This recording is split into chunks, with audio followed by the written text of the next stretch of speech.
Hi friends, అందరు ఎలా ఉన్నారు? బాగున్నారా? Welcome to our channel. ఈరోజు నేను ఒక పొడి చేశానండి. ఇది మనం రోజు వేడివేడి అన్నంలో కొంచెం నెయ్యి వేసుకొని తింటే మనకున్న hair problems, skin problems and blood improve అవ్వడమే కాకుండా మనకి కాల్షియం, విటమిన్స్ అన్నీ వస్తాయి. జస్ట్ ఇది ఒక్క పొడి తింటే చాలు.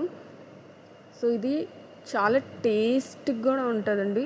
ఇవి చిన్నపిల్లలకు కూడా మనం పెట్టవచ్చు. సో దీనికోసం నేను తీసుకునేది ఫ్లాక్ సీడ్స్లో మనకు omega 3 fatty acids, vitamin E and fibre ఉంటుంది. ఇది హెయిర్ ప్రాబ్లమ్స్ మొత్తం క్లియర్ చేసేస్తుంది. మనకి బ్రేకేజ్ ఉన్నా కూడా హెయిర్ రెడ్యూస్ చేస్తుంది, హెయిర్ ఫాల్ తగ్గిస్తుంది, హెయిర్ స్ట్రెంథనింగ్ చేస్తుంది. అలాగే మనం నెక్స్ట్ తీసుకుంది నువ్వుల్లో మనకి అసలు నువ్వులు తింటే ఫుల్ కాల్షియం ఉంటుంది. సో దీంట్లో vitamins, iron, copper and magnesium, omega 3 fatty acids కూడా ఉంటాయి. ఇందులో నేను శనగబ్యాళ్ళు, ఉద్దిబ్యాళ్ళు, జీలకర్ర, మెంతులు తీసుకున్నాను. వీటిని డ్రై రోస్ట్ చేశాను. అసలు దీంట్లో కొంచెం కూడా ఆయిల్ యూస్ చేయలేదు. నెక్స్ట్ నేను తీసుకున్నాను ఎండుమిర్చి. ఈ ఎండుమిర్చి నేను 10 తీసుకున్నాను అన్నమాట. ఫ్లాక్ సీడ్స్ అండ్ నువ్వులు ఈక్వల్ క్వాంటిటీలో తీసుకున్నాను. సో ఇది మంచిగా డ్రై రోస్ట్ అయిన తర్వాత నెక్స్ట్ నేను తీసుకున్నాను ధనియాలు.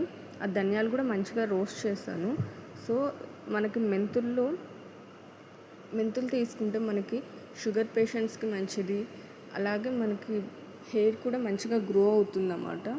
సో నెక్స్ట్ ఈ ధనియాలు కొంచెం ఫ్రై అవ్వంగానే నేను నెక్స్ట్ దీంట్లో కరివేపాకు వేసాను. కరివేపాకులో మొత్తం ఆయిల్ వాటర్ మొత్తము పోవాలన్నమాట. వాటర్ మొత్తం పోయేదాకా మంచిగా ఫ్రై చేసుకోవాలి. కరివేపాకు తింటే మనకి హెయిర్ గ్రో పెరుగుతుంది. అలాగే మనకి వైట్ హెయిర్ కూడా రెడ్యూస్ అవుతుంది. హెయిర్ కూడా స్ట్రెంథనింగ్ పెరుగుతుంది అన్నమాట. సో ఇది మొత్తం చూసారా, ఇలా డ్రై అయిపోయి మరి ఎక్కువ డ్రై అవనవసరం లేదు. ఇంతవరకు అయితే చాలు. ఇంతలో కొంచెం నేను చింతపండు కూడా వేసేసి డ్రై చేశాను, ఎందుకంటే పొడి కొంచెం నిల్వ పెట్టుకుంటాం కాబట్టి. సో ఫస్ట్ నేను ఒట్టిమిరకాయలు వేసేసుకొని దాన్ని బ్లెండ్ చేశాను. ఆ తర్వాత మిగిలినవన్నీ వేసేసి బ్లెండ్ చేసేసాను. ఆ తర్వాత కొంచెం గార్లిక్ వేసేసి తగినంత సాల్ట్ వేసి బ్లెండ్ చేశాను. సో మీకు కనుక ఈ వీడియో నచ్చినట్టయితే లైక్ చేయండి, షేర్ చేయండి, సబ్స్క్రైబ్